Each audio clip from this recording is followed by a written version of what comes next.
I wasn't always an iPhone user.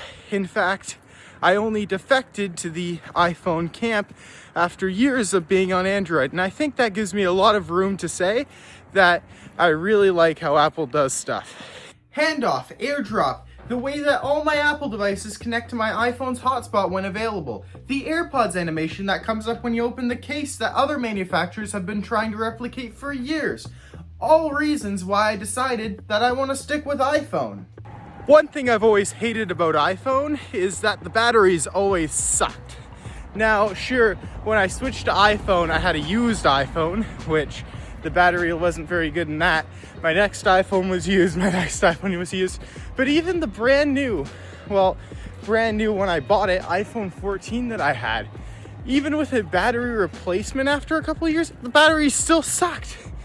So when it hit the 2-year mark on my contract, I decided that enough is enough and I was gonna upgrade. But also around that time, rumors were coming out about the iPhone 17 Pro having 4,200 mAh battery, which means that the battery life would be much better than it was on my 14 at the same size. So being someone that hates large phones, I naturally pre-ordered it on day one.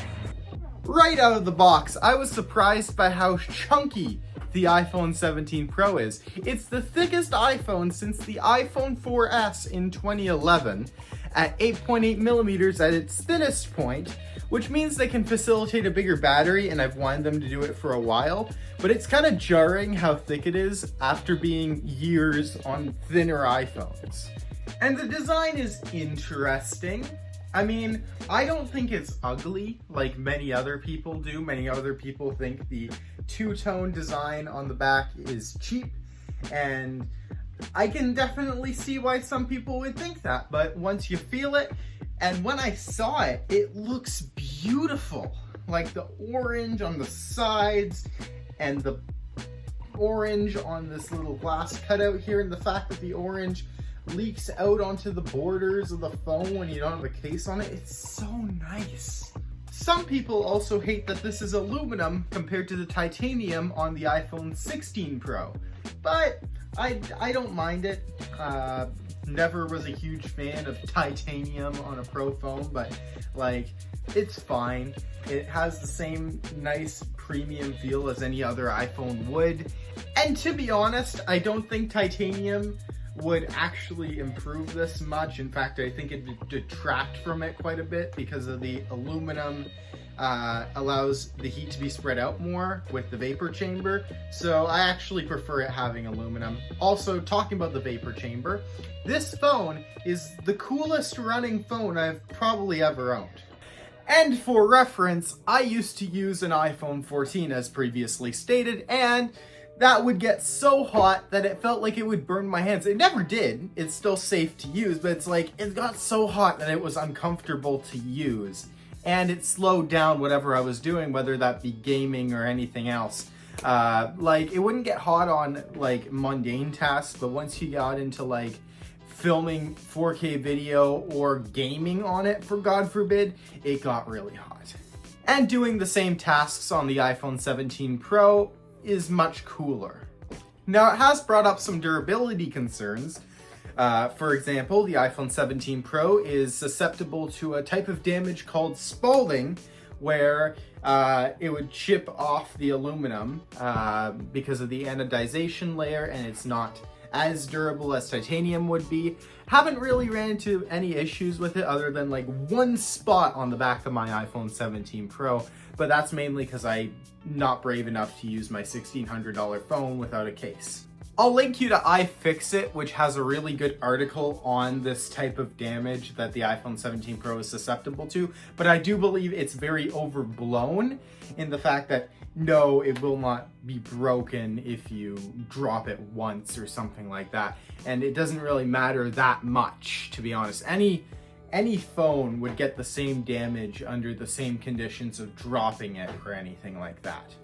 Now, one problem the iPhone 17 Pro doesn't have is the display. Now, it's 6.3 inches. It's the same resolution as it was last year, basically, but it's brighter. It's really good to use outdoors. And the anti-reflective layer is really good, which means it's very nice to use when outdoors. It's quite usable.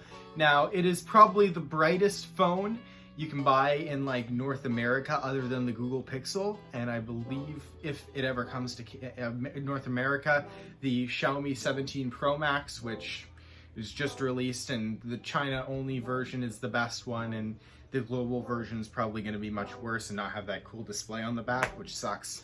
They were also advertising the next generation ceramic shield on the front. And you know what? It works, because I haven't used a screen protector on this at all, and there's no scratches on my front screen. This is basically brand new condition.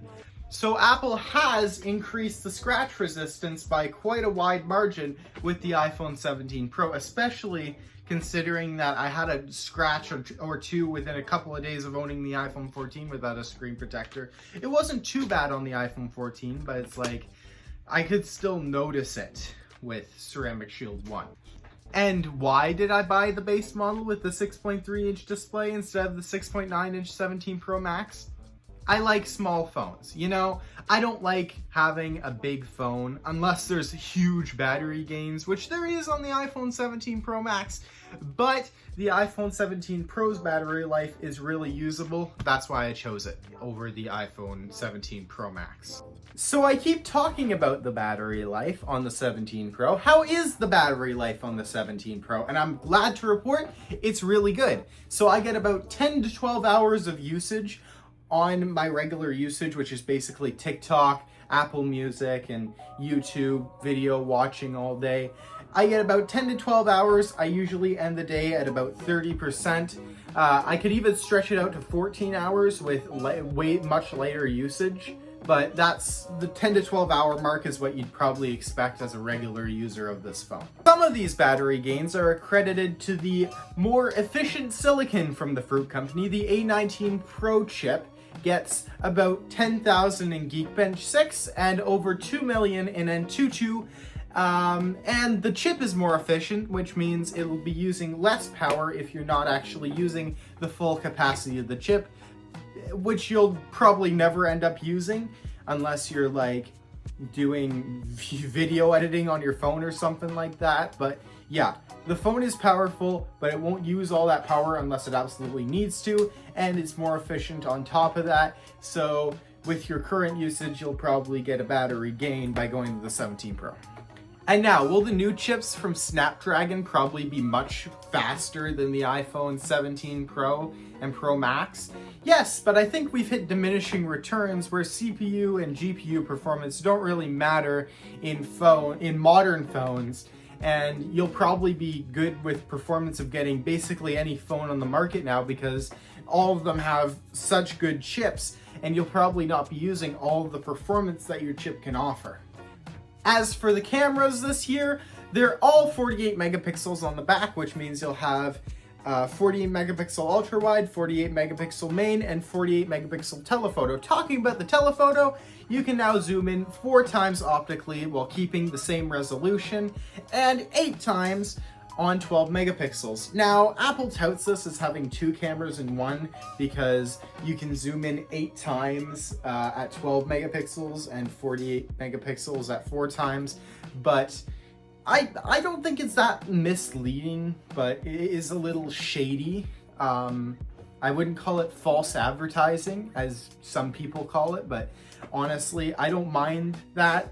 Like, it's still one camera, let's get that true, but that one camera can provide 48 megapixels, one camera, but still a usable resolution at 8 times. So it's kind of like having 2 cameras, but one at a worse optical quality. But honestly, I don't mind this advertising approach as long as Apple doesn't say, oh yeah, you're definitely getting 4 cameras on the back when you're only getting 3.